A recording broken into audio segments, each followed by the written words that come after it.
آج کوئی ایسی شخصیت ہے جو یہ اٹھ کے دعویٰ کرے کہ میں خدا کا بھیجا ہوا پیغمبر، اور اس کے پاس اپنے دعوے کی صداقت کا اتنا بڑا ثبوت ہو جو ثبوت محمد صلی اللہ علیہ وسلم کے سچے ہونے کا تھا، ایسی حفاظت محمد صلی اللہ علیہ وسلم کے گیٹ اپ کی خدا نے کی ہے. سوچو تعلیمات کی کیسی حفاظت کی ہوگی. موسیٰ ابن عقبہ وہ کہتے ہیں مجھے میرے چچا موسیٰ ابن عقبہ نے بتایا. بھائی موسیٰ ابن عقبہ نے بھی نبی کا زمانہ نہیں پایا. وہ کہتے ہیں موسیٰ ابن عقبہ کہتے ہیں حدثنی قریب، مجھ سے عبداللہ بن عباس کے شاگرد قریب نے بیان کیا. ارے بھائی قریب نے بھی محمد صلی اللہ علیہ وسلم کو نہیں دیکھا. امام ترمذی کہتے ہیں ذرا خاموش ہو جاؤ. قریب کہتے ہیں حدثنی عبداللہ ابن عباس، مجھ سے عبداللہ ابن عباس نے بیان کیا، اور انہوں نے نبی کے چہرے انور کی طرف دیکھ کے فرمایا کان النبی صلی اللہ علیہ وسلم افلج ثنیتین، کہ نبی کے سامنے کے دو دانتوں کے درمیان میں خلا تھا. مفتی طارق مسعود اسپیشل. ایک یتیم جو نہ لکھنا جانتا ہے نہ پڑھنا جانتا ہے، عرب کے ایک ایسے ماحول میں پیدا ہوا جہاں ایجوکیشن کا نام و نشان نہیں ہے، اور ابھی آپ کو ایک چھوٹی سی ریاست بھی پوری طرح نہیں ملی مدینہ کی، اس میں بھی چاروں طرف آپ کے دشمن. مسجد نبوی جتنی بڑی ہے نا اب، پورا مدینہ نبی کے دور میں اس سے چھوٹا تھا. سمجھ میں آ رہی ہے؟ جو مدینہ شہر تھا نا، آج جو مسجد نبوی ہے مدینہ شہر اس سے چھوٹا تھا. پوری اسلامی تاریخ ہے. آپ کوئی ماہر آدمی ہو نا آپ کو بتائے گا مسجد نبوی کے اندر یہاں حضرت ابو بکر کا گھر تھا، یہاں حضرت عمر کا گھر تھا، یہاں حضرت ابو ہریرہ آیا کرتے تھے، یہاں یہ ہوتا تھا. یہاں پوری مسجد نبوی کے اندر پوری مدینہ کی تاریخ ہے. اتنی چھوٹی سی جگہ، بہت کمزور معمولی سی ریاست جو اپنے پاؤں پہ ابھی کھڑی بھی نہیں ہو پا رہی، سنبھل بھی نہیں پا رہے، اور خطوط لکھے جا رہے ہیں ہرقل کو. ہے بھائی خطوط کس کو لکھے جا رہے ہیں؟ بڑے بڑے ملکوں. اس وقت ایسے جیسے رشیا، امریکہ اور برٹش، ان حکومتوں کو خطوط لکھے جا رہے ہیں. اس میں کیا کہا جا رہا ہے؟ انی رسول اللہ علیکم جمیعا، مجھے گاڈ نے میسنجر بنا کے بھیجا ہے. کس کی طرف؟ آپ کہتے ہیں جب اللہ کو اللہ کہا جائے گا تو گاڈ کیوں کہہ رہے ہو پھر بار بار؟ گاڈ اس لیے کیونکہ یہ لفظ گوروں کے لیے بھی ایکسیپٹیبل ہے نا. بھائی گاڈ کو تو وہ بھی مانتے ہیں نا، اللہ کو نہیں مانتے. گاڈ کو تو مانتے ہیں نا، تو اس لیے میں گاڈ کا لفظ استعمال کر رہا ہوں. سمجھ رہے ہو کہ نہیں سمجھ رہے؟ لبرل لوگ بھی بولیں یہ اللہ کیوں لے کر آ رہے ہیں بیچ میں. تو بھائی گاڈ کا لفظ سب کے لیے قابل قبول ہے کہ نہیں ہے؟ انگلش میں خدا کو کیا کہتے ہیں؟ گاڈ کہتے ہیں. کیونکہ انگریز بھی او مائی اللہ نہیں کہتے، او مائی گاڈ کہتے ہیں. آپ کہہ سکتے ہیں کہ انگریز تو آپ کا بیان سن نہیں رہے، تو وہ لوگ ضرور سن رہے ہیں جو انگریزوں سے ڈسے ہوئے ہیں. ٹھیک ہے، اور ہو سکتا ہے یہ ٹرانسلیشن ہو جائے انگلش میں بعد میں، یہ بھی ممکن ہے. نہیں بھی ہو تو کوئی ترجمہ کر کے بتا دے. کچھ گوروں نے بھی بیانات سنے ہیں. تو اب میں آپ سے ایک بات عرض کر رہا ہوں کہ دنیا میں اس سے بڑے سفیر کی کوئی مثال مل نہیں سکتی، جو دعویٰ بھی کر رہے ہیں کہ میں تمام لوگوں کی، اللہ کی طرف سے تمام انسانوں کا رسول، اور اس دعوے پر عمل بھی کر کے دکھا رہے ہیں. بڑے بڑے بادشاہوں کو خطوط لکھ رہے ہیں. بعض بادشاہوں نے جب آپ کا خط دیکھا تو اسے پھاڑ دیا. آپ نے فرمایا اللہ اس کے اسی طرح ٹکڑے کرے گا جس طرح اس نے میرے خط کو پھاڑا ہے. آپ کہہ سکتے ہیں بھائی کسی کے خط کو پھاڑنے پر اتنی بڑی بد دعا کیسے دی جا سکتی ہے؟ بات یہ ہے کہ دعویٰ جتنا بڑا ہو اس دعوے کا انکار بھی اتنا ہی بڑا جرم ہوتا ہے. اس کے ذمہ لازم تھا، کیونکہ نئے پیغمبر کا لوگ انتظار کر رہے تھے. لوگوں کو یقین تھا کہ حضرت عیسیٰ ابن مریم آخری نبی نہیں ہے. عیسائی بھی انتظار کر رہے تھے، یہودی بھی انتظار کر رہے تھے.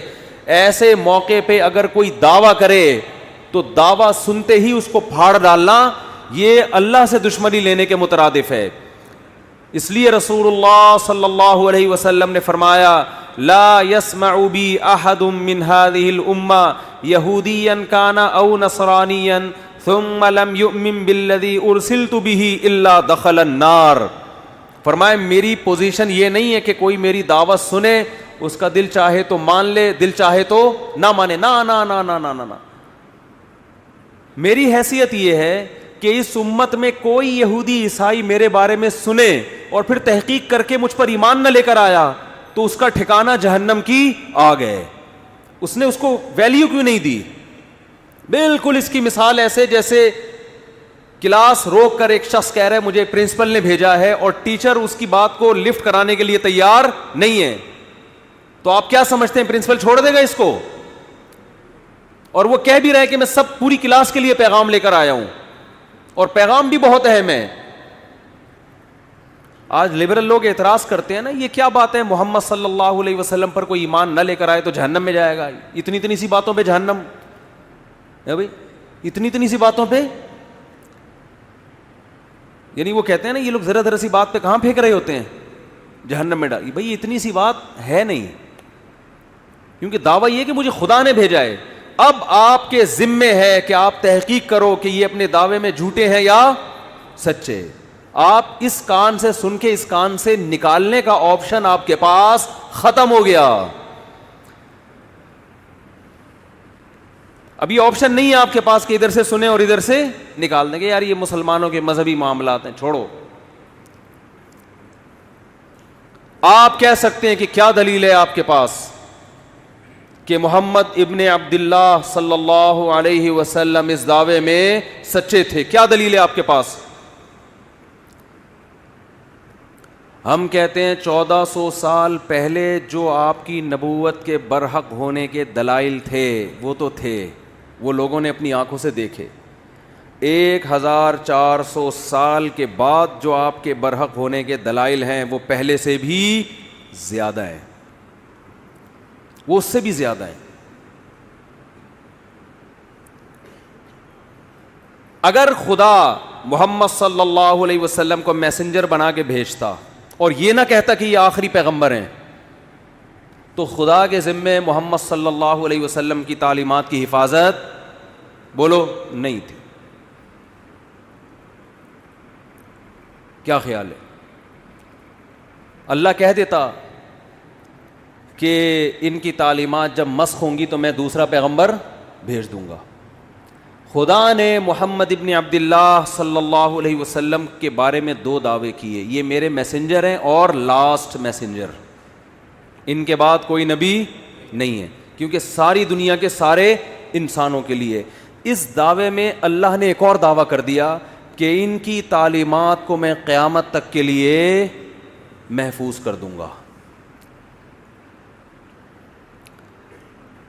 ان کی تعلیمات قیامت تک کے لیے, بولو نا کیا ہو گیا بھائی؟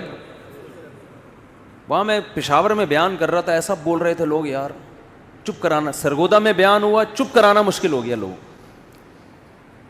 چپ ہی نہیں ہو رہے تھے. وہاں کہنا پڑ رہا تھا مجھے بھی بولنے دو گے کہ نہیں دو گے بولنے. پنجاب لسی پائے, کراچی میں چائے, چائے کے اثرات ہیں. سوچتا بہت ہے آدمی, چائے پی کے بولتا نہیں ہے, سوچتا رہے. جہاں بولنے کا موقع ہوتا ہے وہاں بھی کیا کر رہا ہوتا ہے, سوچ رہا ہوتا ہے. ابھی اتنی اچھی صحت رہی ہے نا, میرا 2 ہفتے کا دورہ ہوا کے پی کے پنجاب, ایسے ایک چھینک بھی نہیں آئی. پھر کراچی اتر کے چھینکیں شروع. تو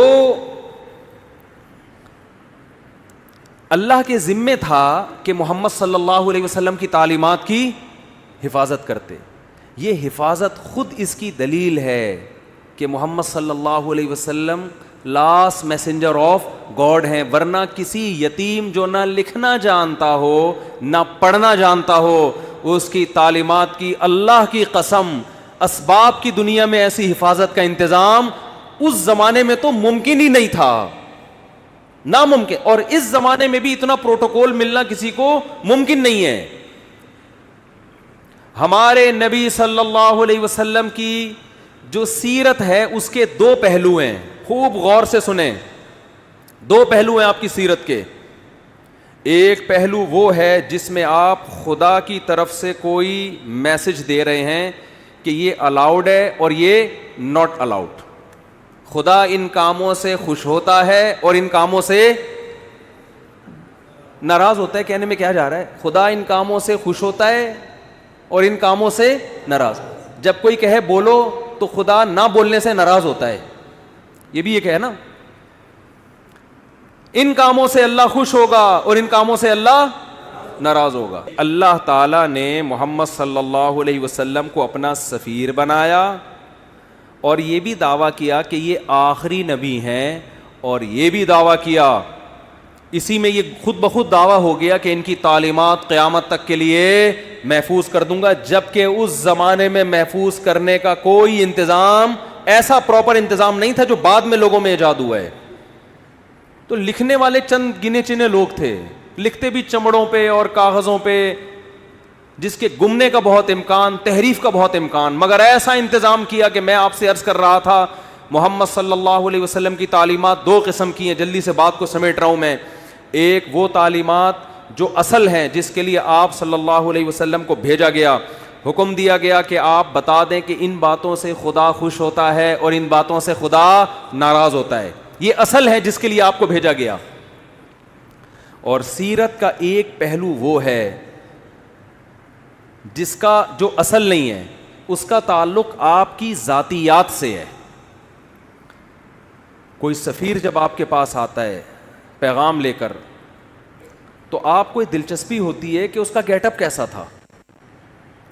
کوئی بھی جو بھی مشہور شخصیات ہوتی ہیں نا, لوگ ان کو دیکھنا چاہتے ہیں, ان کے بارے میں پوچھتے ہیں. میں جب تک ویڈیو پہ نہیں آتا تھا لوگ پوچھتے تھے کیسے ہیں بھائی مفتی صاحب, موٹے ہیں, پتلے ہیں, لمبے ہیں, ٹھگنے ہیں, کیا ہیں, لوگ پوچھتے تھے میرے بارے میں. ہم شکر ہے اس وقت ویڈیو نہیں بناتے تھے کیونکہ ہم بہت باریک تھے, آواز جاندار رکھی ہوئی تھی, باڈی باریک. تو لوگ مجھے کہتے تھے جیسی آپ کی آواز ہے آپ خود بھی ویسے ہی ہیں. میں کہتا نہیں, تسمع بالمعید خیر من ان تراہ, مجھے دیکھنے سے بہتر ہے سننے پر اکتفا کرو. تو شکر ہے 2013 میں حج کر کے آیا تو کچھ گزارا ہو گیا. تو انسان کو جس سے محبت ہوتی ہے اس کے گیٹ اپ کو بھی جاننے کی کوشش بولو کرتا ہے. ہمارے نبی صلی اللہ علیہ وسلم کا گیٹ اپ کیسا تھا, اس کا براہ راست اسلام سے کوئی تعلق نہیں ہے. اس مقصد کے لیے اللہ نے بھیجا نہیں ہے. یہ وہ احکام ہیں جو نسبتاً کم ویلیو رکھتے ہیں. ایک تو ہے نا آرڈر, یہ کرو یہ نہ کرو, یہ تو اصل ہے نا جس کے لیے سفیر کو بھیجا جائے. اللہ نے آپ صلی اللہ علیہ وسلم کی سیرت کا وہ پہلو جس کی ویلیو نسبتاً کم ہے, اس کی ایسی حفاظت کی ہے یہ بتانے کے لیے کہ جو اصل تھا اس کی کیسی حفاظت کی ہوگی.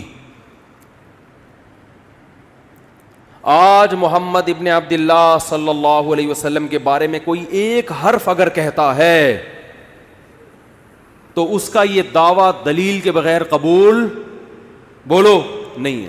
میں ایک مثال پیش کرتا ہوں. امام ترمذی امام بخاری کے شاگرد ہیں.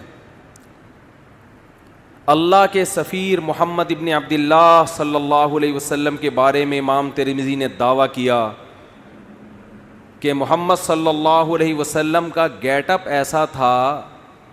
پورا گیٹ اپ نہیں بیان کیا جا رہا, صرف اتنا کہ آپ کے سامنے کے جو دو دانت تھے ان کے درمیان میں خلا تھا, تھوڑا سا ڈسٹینس تھا, تھوڑا سا بول لو فاصلہ تھا. یہ کتنی معمولی سی بات ہے یار. کوئی سفیر آپ کے پاس پیغام لے کر آیا ہے, آپ کسی سے پوچھ رہے ہیں اس کے سامنے کے دانتوں میں خلا تھا یا نہیں تھا, ہے بھائی, بہت ہی ایک بھائی تھا یا نہیں تھا تو کیا کرنا ہے اس سے. لیکن امام ترمذی یہ بات بیان کر رہے ہیں. لیکن امام ترمذی کو پتا ہے یہ اتنا بڑا دعویٰ کر رہا ہوں میں کہ جس شخصیت کی بات ہو رہی ہے نا, ان کا یہ دعویٰ ہے کہ مجھے خدا نے انسانوں کی طرف پیغمبر بنا کے بھیجا ہے. امام ترمذی کو یہ بات معلوم ہے کہ میں نے اگر دعویٰ کر دیا کان النبی صلی اللہ علیہ وسلم افلج الثنیتین, کہ نبی کے دو دانتوں کے درمیان میں خلا تھا, یہ دعویٰ کر دیا, یہ امت مجھے چھوڑے گی نہیں. کہ کہاں سے تمہیں پتا چلا؟ آپ مورخین سے پوچھ نہیں سکتے کہ آپ کو کیسے پتا چلا, وہ اپنے لکھ رہے ہوتے ہیں بس. اور اگر وہ دلیل بھی پیش کرتے ہیں تو وہ دلیل اس اتنی مضبوط نہیں ہوتی. اتنی سی بات کو بیان کرنے کے لیے امام ترمذی سند لے کر آئیں گے. حدثنا عبداللہ ابن عبد الرحمن. امام ترمذی کہتے ہیں مجھ سے عبداللہ ابن عبد الرحمن نے بیان کیا. وہ عبداللہ جو عبد الرحمن کے بیٹے ہیں. عبداللہ ابن عبد الرحمن کو کیسے پتا چلا کہ نبی کے 2 دانتوں کے درمیان خلا تھا؟ بھائی انہوں نے تو نبی صلی اللہ علیہ وسلم کو دیکھا نہیں. وہ کہتے ہیں حدثنا ابراہیم ابن المنذر. مجھ سے ابراہیم نے بیان کیا جو منذر کے بیٹے ہیں. بھائی ابراہیم ابن منذر نے تو نبی کا زمانہ نہیں پایا, ان کو کہاں سے پتا چلا؟ وہ کہتے ہیں ابراہیم ابن المنذر کہتے ہیں حدثنی عبد العزیز ابن ابی ثابت الزہری. مجھ سے عبد العزیز نے بیان کیا جو ابو ثابت الزہری کے بیٹے ہیں. بھائی عبد العزیز جو ابو ثابت الزہری کے بیٹے ہیں ان کو کہاں سے پتا چلا؟ جی انہوں نے تو نبی صلی اللہ علیہ وسلم کو دیکھا نہیں. وہ کہتے ہیں حدثنا اسماعیل ابن ابراہیم. مجھ سے اسماعیل نے جو ابراہیم کے بیٹے ہیں انہوں نے بیان کیا. حضرت اسماعیل جو ابراہیم کے بیٹے ہیں ایسے تو سینکڑوں ہیں, یہ کون سے والے اسماعیل اور ابن ابراہیم کی بات کر رہے ہیں؟ کہتے ہیں ابن اخی موسیٰ ابن عقبہ, وہ اسماعیل ابن ابراہیم جو موسیٰ ابن عقبہ کے بھتیجے ہیں. اچھا جی, اسماعیل ابن ابراہیم نے تو محمد صلی اللہ علیہ وسلم کو نہیں دیکھا. امام ترمذی آپ کیسے دعویٰ کر رہے ہیں کہ محمد صلی اللہ علیہ وسلم کے دانتوں کے درمیان میں خلا تھا؟ اسماعیل ابن ابراہیم جو موسیٰ ابن عقبہ کے بھتیجے ہیں انہوں نے نبی کا زمانہ نہیں پایا. وہ کہتے ہیں قال حدثنی موسیٰ ابن عقبہ. وہ کہتے ہیں مجھے میرے چچا موسیٰ ابن عقبہ نے بتایا. بھائی موسیٰ ابن عقبہ نے بھی نبی کا زمانہ نہیں پایا. وہ کہتے ہیں موسیٰ ابن عقبہ کہتے ہیں حدثنی قریب. مجھ سے عبداللہ بن عباس کے شاگرد قریب نے بیان کیا. ارے بھائی قریب نے بھی محمد صلی اللہ علیہ وسلم کو نہیں دیکھا. امام ترمذی کہتے ہیں ذرا خاموش ہو جاؤ. قریب کہتے ہیں حدثنی عبداللہ ابن عباس. مجھ سے عبداللہ ابن عباس نے بیان کیا اور انہوں نے نبی کے چہرے انور کی طرف دیکھ کے فرمایا کان النبی صلی اللہ علیہ وسلم افلج الثنیتین, کہ نبی کے سامنے کے 2 دانتوں کے درمیان میں خلا تھا. ایسی حفاظت محمد صلی اللہ علیہ وسلم کے گیٹ اپ کی خدا نے کی ہے. سوچو تعلیمات کی کیسی حفاظت کی ہوگی. آج کوئی ایسی شخصیت ہے جو یہ اٹھ کے دعویٰ کرے کہ میں خدا کا بھیجا ہوا پیغمبر, اور اس کے پاس اپنے دعوے کی صداقت کا اتنا بڑا ثبوت ہو جو ثبوت محمد صلی اللہ علیہ وسلم کے سچے ہونے کا تھا. آپ کہہ سکتے ہیں یہ ایک حدیث ہے, ایسی ہزاروں حدیثیں ہیں. ایک بات بھی اگر آپ محمد صلی اللہ علیہ وسلم کی طرف منسوب کرتے ہو سند کے بغیر امت اس کو قبول بولو نہیں کرتی. اور سند بھی کیسی خاندانی. آپ کہہ سکتے ہو امام ترمذی سے کہ حضرت آپ کہتے ہیں مجھ سے عبداللہ ابن عبد الرحمن نے بیان کیا, ہو سکتا ہے یہ بندہ بھی آپ نے خود ہی گڑھ لیا ہو. بھئی کہنے پر گورنمنٹ کی طرف سے کوئی پابندی ہے؟ بولو آپ کو مجھ سے فلاں نے بیان کیا, اگلے کو کیا پتا فلاں کون ہے؟ آپ اسماء الرجال کی کتابوں میں جاؤ گے, جی عبداللہ ابن عبد الرحمن کون ہے؟ آپ کو اس زمانے کے درجنوں علماء کے اقوال مل جائیں گے. یہ فلاں سن میں پیدا ہوئے, فلاں جگہ علم حاصل کیا. ان کے بارے میں علماء کے تبصرے, یہ جھوٹے تھے سچے تھے, کوئی کرپشن تو نہیں ان پہ ثابت ہوئی, جھوٹ تو ثابت نہیں ہوا زندگی بھر. ان کے شاگرد کون کون, ان کے استاذ کون کون, کہاں کہاں سے علم حاصل کیا. ایک مؤلف بیان نہیں کرے گا, بہت سارے لوگ جو مختلف ملکوں میں رہتے ہیں وہ بیان کریں گے ان کے بارے میں. پھر آپ اگلے راوی کی طرف جاؤ گے, عبداللہ ابن عبد الرحمن. وہ کہتے ہیں ابراہیم ابن المنذر نے. یہ ابراہیم ابن المنذر کون ہے؟ یہ کوئی ڈھکے چھپے نہیں ہے, آپ کو درجنوں کتابوں میں ان کے حالات بولو مل جائیں گے. بھائی اس زمانے میں مشہور آدمی تھے, یہ لوگ جانتے تھے ان کو. وہ کتابیں کوئی دمشق میں لکھی جا رہی ہے, کوئی مصر میں لکھی جا رہی ہے, کوئی کوفہ میں لکھی جا رہی ہے, ان کتابیں میں ان کا تذکرہ ملے گا آپ کو. حالانکہ ان کے آپس میں ملاقات ثابت, ان مصنفین کا آپس میں کمپرومائز نہیں ہو سکتا, مختلف ملکوں میں ہے یہ. پھر آپ پوچھو گے جی عبدالعزیز ابن ابی ثابت الزہری کون ہے؟ ان کے اسماء الرجال, اسماء الرجال کی کتابیں تو اتنی جلدوں میں ہوتی ہیں جن میں راویوں کے حالات, ان کے نام. ایسا خاندانی پروٹوکول خدا کی طرف سے محمد صلی اللہ علیہ وسلم کو ملا, ایسی حفاظت کی گئی. اللہ ان غیر مسلموں سے کہہ رہا ہے جس کے دانتوں کے درمیان خلا, اس گیٹ اپ کو بیان کرنے کی میں نے ایسے حفاظت کی ہے, سوچو اس کے آرڈر کیسے میں نے محفوظ کیے ہوں گے. یہ پروٹوکول اس کائنات میں آج تک کسی کو بولو نہیں ملا. ہم یہ سیرت سن کے خوش ہوتے ہیں, ہونا بھی چاہیے, لیکن اس میں ہمارے لیے ایک پیغام ہے کہ محمد صلی اللہ علیہ وسلم جیسے غیر مسلموں کی طرف بھیجے گئے تو مسلمانوں پر بھی لازم ہے یا نہیں کہ آپ صلی اللہ علیہ وسلم کو فالو کریں. امام بخاری اپنی سند سے حدیث لے کر آتے ہیں, نبی صلی اللہ علیہ وسلم نے فرمایا اعفوا اللحا, نبی نے خدا کا پیغام پہنچایا, داڑیاں بڑھاؤ. نبی پیغام دے کے بولو نا بھائی, چلے ختم. اللہ کی حجت اپنے بندوں پر تمام.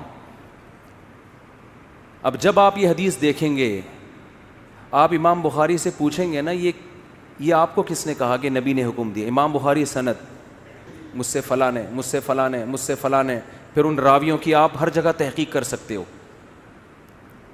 پھر امام ترمذی بھی بیان کر رہے ہیں, امام مسلم بھی بیان کر رہے ہیں. کیوں؟ کہ کل قیامت کے دن اللہ آپ سے سوال پوچھے گا کہ میں نے اپنے میسنجر کے ذریعے پیغام پہنچایا تھا کہ اللہ کی طرف سے تمہیں حکم ہے داڑھی بولو نا بھائی بڑھاؤ. بس تمہیں اگر کوئی کنفیوژن تھی کہ پتہ نہیں حکم دیا ہے کہ نہیں دیا, تو میں نے تمہاری وہ کنفیوژن دور کر دی تھی. بس آپ کہہ سکتے ہیں اللہ اگر تیرا اتنا اہم حکم تھا تیرے حبیب کا, تو میں نے جب داڑھی نہیں رکھی تو سزا کیوں نہیں ملی؟ اللہ کیا کہے گا؟ یہ دنیا دارالامتحان تھی, دارالجزا کیا ہے؟ بولتے کیوں نہیں بھائی؟ بس اب آپ کی مرضی. مولوی صاحب بھی آپ کو یہ حدیث سنا کے جمعہ پڑھا کے گھر نکل جائیں گے, کیونکہ مولوی صاحب کا پولیس سے کوئی تعلق. قرآن کہتا ہے نا محمد صلی اللہ علیہ وسلم کے بارے میں کہ لست علیہم بمسیطر, آپ ان پر نگہبان نہیں ہیں. میسنجر کا کام حکم پہنچانا ہوتا ہے, منوانا بولو نہیں ہوتا. تو میسنجر کا کام پیغام پہنچانا بس. اسی پیغام میں جو خدا نے اپنے حبیب صلی اللہ علیہ وسلم کو دیا, اس میں حکم دیا ان کو پیغام پہنچا دو, بس آگے نہیں کچھ. لا تقربوا الزنا. اچھا کچھ پیغام ایسے ہیں جو خدا کی ذات سے نکلے ہیں براہ راست, قرآن کی شکل میں محفوظ ہوئے, کہ اس میں اے نبی ہم جب کسی کو پیغام دے کے بھیجتے ہیں, بعض دفعہ پیغام اتنا اہم ہوتا ہے کہ وہ لکھ کے دے دیتے ہیں بھائی یہ پڑھ کے سنا دو, اور بعض دفعہ کہتے ہیں یہ بھی بتا دینا, یہ بھی بتا دینا. تو اس میں میسنجر کے الفاظ اپنے ہوتے ہیں, پیغام بھیجنے والے کا ہوتا ہے. حدیث بھی اللہ کا پیغام ہے, الفاظ کس کے ہیں؟ محمد صلی اللہ علیہ وسلم کے. قرآن بھی اللہ کا پیغام, الفاظ بھی کس کے؟ اللہ کے. تو جو اللہ نے قرآن میں حکم دیا, جو پیغمبر نے قرآن پہنچایا, اور وہ بھی اسی طرح محفوظ ہے, اس میں بھی ذرہ برابر تبدیلی نہیں ہوئی. اس پیغام میں کیا ہے؟ لا تقربوا الزنا, ان سے کہہ دو کہ زنا کے قریب بھی پھٹکنے کی اجازت. بولتے کیوں نہیں. زنا کرنا تو دور کی بات. آج صبح ایک لڑکی کا فون آیا, 5 سال سے میرا ریلیشن کسی بندے سے, اب وہ شادی نہیں کر رہا. میں نے کہا بالکل ٹھیک کر رہا ہے, وہ حرام کاروں کے لیے یہی ہونا چاہیے. جب اس نے حرام مزے لے لیے تو وہ کیوں بیوی بنائے گا بھائی؟ کیوں بیوی بنائے گا وہ؟ اس کو حرام چسکے لگ گئے نا. رو رہی ہے, اس کو منع. میں نے کہا میں کیوں سمجھاؤں اس کو؟ خدا نے مرد اور عورت کو نکاح کے علاوہ کسی بھی راستے سے قریب جانے کی اجازت بولو نہیں دی ہے. محمد صلی اللہ علیہ وسلم جو گاڈ کا پیغام لے کر آئے. دیکھو غیر مسلم زنا کر سکتا ہے, کرے, وہ کہہ رہا ہے میں نہیں مانتا محمد صلی اللہ علیہ وسلم کو, اس پہ خدا خود ہی نمٹ لے گا قیامت کے دن. مسلمان کے پاس نبی کے حکم کے سامنے نو کا آپشن نہیں ہے. محمد صلی اللہ علیہ وسلم جو پیغام لے کر آئے گاڈ کی طرف سے, اس میں یہ تھا کہ تمہیں 5 ٹائم اللہ کے گھر میں جمع ہو کے میری عبادت کرنی ہے, اور عبادت کا طریقہ بھی بتا دیا. اس میں فجر کی نماز بھی, ظہر کی نماز بھی, عصر بھی, مغرب بھی اور عشاء بھی. آپ نماز کے لیے آ جائیں, آپ کی مرضی, نہ آئیں, کوئی مولانا صاحب پولیس لے کے آپ کے گھر نہیں پہنچیں گے. اس سے اس خوش فہمی میں نہ رہیں کہ نماز آپشنل ہے. نہ نہ نہ نہ نہ, اللہ نے محمد صلی اللہ علیہ وسلم کو اپنا سفیر بنایا اور آپ کی نبوت پہ سینکڑوں دلائل قائم کر کے بتا دیے کہ تمہارے اوپر میری حجت تمام ہو چکی ہے, تم آؤ نہ آؤ تمہاری مرضی. کل قیامت کے دن جب میں انتقام لوں گا تو تم یہ نہیں کہہ سکو گے کہ اللہ معاذ اللہ نقل کفر, محمد صلی اللہ علیہ وسلم کی نبوت صحیح نہیں تھی, یا اللہ مجھے یقین نہیں تھا کہ محمد صلی اللہ علیہ وسلم نے 5 نمازوں کا حکم دیا بھی ہے کہ نہیں دیا. تو یہ حجت اللہ کی بندوں پہ تمام ہو چکی ہے. اللہ نے محمد صلی اللہ علیہ وسلم پر جو کلام نازل کر کے ہم تک پہنچایا, اور محمد صلی اللہ علیہ وسلم کے ذریعے جو بندوں کو اپنا میسج پہنچایا, اس میسج میں شراب لیگل ہے یا انلیگل ہے؟ بولو, انلیگل ہے. آپ کو شراب کے قریب جانے کی اجازت نہیں ہے. خدا نے جو اپنا پیغام محمد صلی اللہ علیہ وسلم کے ذریعے ہم تک پہنچایا, اور پوری سندوں کے ساتھ, اور قرآن تو سند کا محتاج ہی نہیں ہے, اس قرآن میں ہمیں حکم دیا گیا کہ بہن کی وراثت آپ کو کھانے کی اجازت. بولتے کیوں نہیں؟ بعض گاؤں دیہاتوں میں بیان کرتا ہوں نا, لوگ بڑے خوش ہو رہے ہوتے ہیں, جہاں بہن کی وراثت کی بات ہے میں دیکھ رہا ہوتا ہوں لوگوں کے چہرے کی ہوائیاں اڑ گئی. ایک نعرہ آتا ہے ماشاء اللہ ماشاء اللہ, لگ رہا ہوتا ہے اس کے ابا بھی مرے ہی نہیں ہیں. بہت سے دیہاتی علاقوں میں پوری زمینیں کھا جاتے ہیں, بہنوں کو بولو نہیں دیتے. ہمارے نبی نے جو ہمیں پیغام پہنچایا نا خدا کا, اس پیغام میں یہ بھی ہے کہ باپ کے مرنے کے بعد بڑا بھائی چھوٹے بھائی کی وراثت, بولو نا, نہیں کھا سکتا, اور باپ کے کاروبار پہ قبضہ نہیں کر سکتا, چاہے وہ باپ کی زندگی میں وہ کاروبار خود ہی چلا رہا ہو. یہ غریبی ہے. ابا کی زندگی میں جو آپ جو ابا کے کاروبار کو پروموٹ کرتے ہو, یہ ابا کی خدمت کہلائے گی. اس کی وجہ سے آپ کی کاروبار میں شرکت نہیں ہوگی. وراثت میں سب کو دینا پڑے گا. آپ یہ نہیں کہہ سکتے میں نے یہ گٹکے کی دکان کو یہاں تک پہنچایا ہے, تو اپنی دکان پہنچاتے ہیں نا, ابا کی پہنچاؤ گے تو ابا کا کاروبار بڑھ رہا ہے, اس میں ثواب ملے گا. لوگ آتے ہیں کہ ایک صاحب کہنے لگے میں نے ابا کے کاروبار کو یہاں سے اٹھا کے وہاں پہنچایا, مجھے ابا کے بعد کیا ملے گا؟ میں نے کہا ثواب ملے گا, اس پہ آپ بہت زیادہ ملے گا. سب صرف ثواب؟ میں نے کہا بہت زیادہ ثواب ملے گا, اس کے علاوہ کچھ بھی نہیں ملے گا. یہ ابا کا بزنس ہے بھائی. ابا کی گائے آپ خدمت کر کر کے ختم. یہ جمعے کے بعد اعلان کروں گا. ابا کی گائے کی خدمت کر کر کے اس کے 2 بچے ہو گئے گائے کے.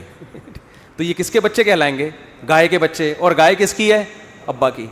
تو ابا کے ہی ہوں گے نا, آپ کے تھوڑی ہو جائیں گے. یہ بڑھوتری جب ہوتی ہے تو جس کی چیز ہو اسی میں بڑھوتری ہوگی نا. آپ وسیم بھائی کو کھلا کھلا کے آپ نے ڈبل کر دیا وسیم بھائی, تو وہ وسیم بھائی آدھے آپ کے تھوڑی ہو جائیں گے کہ جی میرے کھلائے ہوئے کی وجہ سے ڈبل ہو گئے, لہذا آدھے میرے آدھے آپ اپنے ہیں. بھائی جس چیز میں گروتھ ہوتی ہے تو وہ وہی چیز کہلاتی ہے. سمجھتے ہو؟ سمجھتے سب ہیں.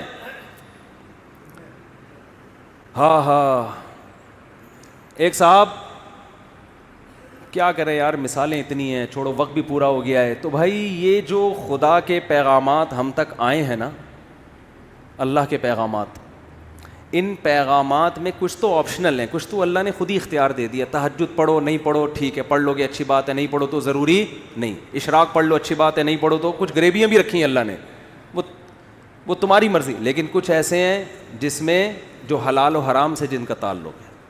داڑھی رکھنا ضروری ہے, اور بہنوں کی وراثت ان کے حوالے کرنا ضروری ہے. بڑے بھائی کے لیے چھوٹے یتیم بچوں کا مال بلکہ جو حمل ہے نا ماں کے پیٹ میں, اس کا بھی وراثت میں اتنا ہی حصہ ہے جتنا زندوں کا اور بڑوں کا حصہ ہے. ایک دن کے حمل کا وہی حصہ ہے جو بال بچوں والے آدمی کا حصہ ہے. اس حمل کو بھی ماں کو گرانے کی اجازت نہیں ہے. تو یہ خدا کے احکامات ہیں جن میں اللہ نے 2 اور 2 4 کی طرح اپنے دین کو واضح کر دیا ہے. اور اللہ فرماتے ہیں وَلَا تَحْسَبَنَّ اللَّهَ غَافِلًا عَمَّا يَعْمَلُ الظَّالِمُونَ, ظالم جو کچھ کر رہا ہے اللہ کو اس سے غافل نہ سمجھو, کیونکہ یہ دنیا دار الامتحان ہے, دار الجزا نہیں ہے. جزا آخرت میں ہوگی. اللہ مجھے بھی محمد صلی اللہ علیہ وسلم پر حقیقی ایمان نصیب کرے, آپ صلی اللہ علیہ وسلم سے محبت نصیب کرے, اور اللہ ہمیں آپ صلی اللہ علیہ وسلم کی تعلیمات کو فالو کرنے کی توفیق عطا فرمائے. وما علینا الا البلاغ.